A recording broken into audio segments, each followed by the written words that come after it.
So hello everyone, आज का हमारा कोडिंग क्वेश्चन होने वाला है बाइनरी सर्च सॉल्व।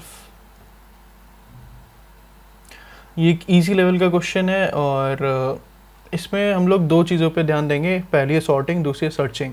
सॉर्टिंग हमारे को क्वेश्चन में गिवन होगा, जैसे कि given a sorted array ARR and N integer k, find the position zero based indexing eight which k is present in the array using binary search.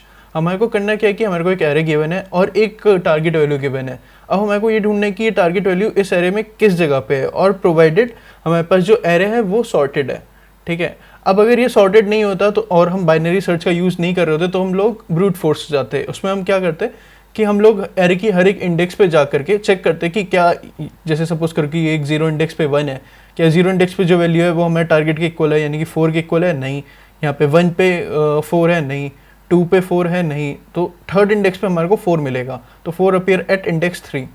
ठीक है, but हम ऐसा नहीं करेंगे, क्योंकि अगर सपोज करो कि हमारा आखिरी इंडेक्स पे हमारी टारगेट वैल्यू होती 4 यहाँ पे होता, तो हमारे को पूरा एरे ट्रेवर्स करना पड़ता, जिसकी वजह से हमारी टाइम कॉम्प्लेक्सिटी हो जाती बिग O ऑफ n। अब हमारे को ये काम काफ़ी सिंपल सा काम है, बट ये हमारे को काफ़ी जल्दी करना है, तो इसके लिए हम लोग जो हमारे को प्रॉपर्टी गिवन है कि एरे हमारा सॉर्टेड है, उसका इस्तेमाल करेंगे।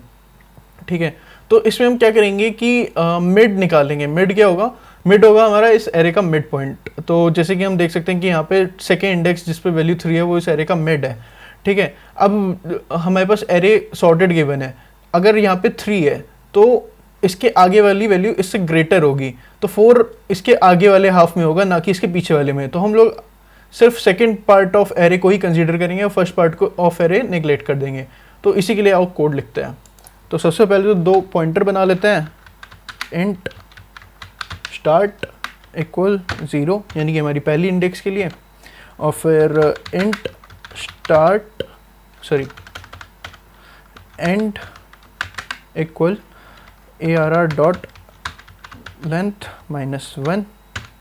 ठीक है, अब ये दो पॉइंटर बना लिए। अब हमारे को कब तक चलाने हैं?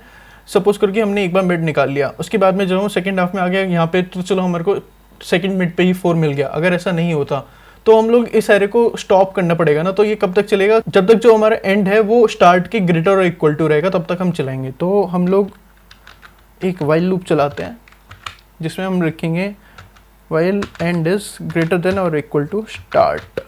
ठीक है, अब इसके अंदर क्या करेंगे? सबसे पहले अपना मिड कैलकुलेट कर लेते हैं। तो मिड कैलकुलेट करने के लिए हम लोग क्या करेंगे?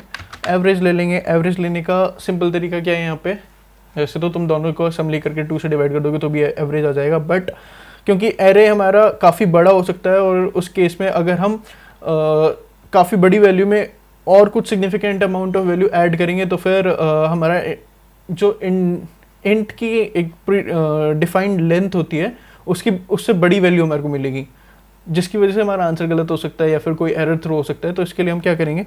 सपोज करो कि हम लोग स्टार्ट लेते हैं, स्टार्ट प्लस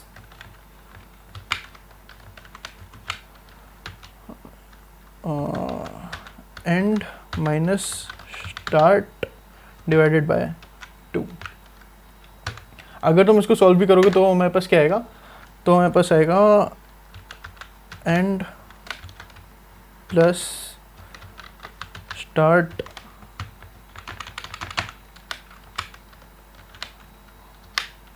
डिवाइडेड बाय 2, जो कि सिंपल एवरेज है। तुम चाहे तो सॉल्व भी करके देख लेना, बट हम लोग इसका यूज़ नहीं करेंगे, तो इसको मैं फिलहाल के लिए कमेंट कर देता हूँ। अब हमारे पास मिड आ गया। अब हमारे पास 3 कंडीशन होगी कि जो हमारी मिड की वैल्यू है वो हमारे टारगेट से या तो हमारे टारगेट के बराबर है। अगर बराबर आ गया तो हमारे को आगे कुछ करना ही नहीं है, सिंपली रिटर्न कर देंगे। तो इसको चेक कर देते हैं, इफ़ ARR मिड इक्वल हमारा टारगेट सपोज करो k दे रखा है। अगर k आ गया तो हम रिटर्न कर देंगे मिड रिटर्न मिड। ठीक है, अब इसके बाद में भी हमारे 2 केसेस आते हैं। सपोज करो कि जो हमारी मिड की वैल्यू है वो छोटी है हमारे टारगेट से। ठीक है, तो उस केस में क्या करेंगे? Else if ARR mid is smaller than k। अगर हमारी छोटी है तो मतलब अगर हमारी मिड की वैल्यू हमारे टारगेट से छोटी है, तो उस केस में हम क्या करेंगे? जो हमारा टारगेट है वो हमारा सेकेंड हाफ में लाई करेगा, तो हम स्टार्ट को अपडेट कर देंगे, start START start equals mid +1 +1 क्यों? क्योंकि हमने मिड को ऑलरेडी ऊपर वाली इफ़ कंडीशन में चेक कर लिया, वहाँ पे तो है नहीं, ठीक है। और इसका एल्स केस होगा, एल्स जो एंड है, यानी कि सेकेंड हाफ में नहीं है फर्स्ट हाफ में है, तो फिर एंड इक्वल्स मिड -1, ठीक है। और अगर हम वाइल लूप से बाहर आकर के बात करें, सपोज करो कि जैसे ये सेकेंड वाला हमारा एग्जांपल दे रखा है 445, ये एरे में एग्जिस्ट ही नहीं करता, तो हमारी कोई भी कंडीशन ट्रू नहीं होगी, हम लूप से बाहर आ जाएंगे और बाहर आकर के हम लोग रिटर्न कर देंगे रिटर्न -1, ठीक है। कंपाइल एंड रन करते हैं।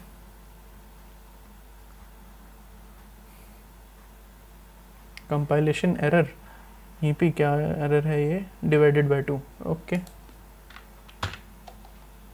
Compile and run. अब कहाँ पे एरर है? अच्छा, इंट इसको इनिशियलाइज ही नहीं किया, int compile and run.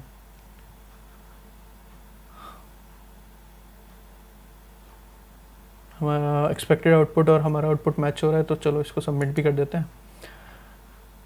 Submit.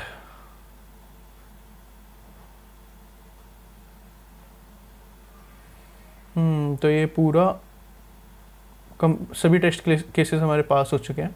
तो ये थी हमारी सिंपल सी बाइनरी सर्च। अगर तुम्हें को अभी भी कुछ दिक्कत हो तो मैंने इसके ऊपर एक आर्टिकल ऑलरेडी मीडियम पे लिख रखा है, तो इसको जाकर के भी तुम रेफ़र कर सकते हो। यहाँ पे मैंने पूरी अप्रोच डिस्कस कर रखी है और डिटेल सॉल्यूशन भी दे रखा है, और टाइम कॉम्प्लेक्सिटी के ऊपर बात करिए कि कैसे वो log n big of n की जगह log n बेस 2 आएगी, ठीक है। तो ये भी देख लेना, और फर्दर अपडेट्स के लिए इसको सब्सक्राइब कर लेना, या जो भी कहते हैं यहाँ पे मीडियम पे, कोई आइडिया नहीं है मेरे को, बस लिख दिया, मेरे को कुछ लिखने के लिए चाहिए था, ठीक है। तो इस वीडियो में बस इतना ही, थैंक यू।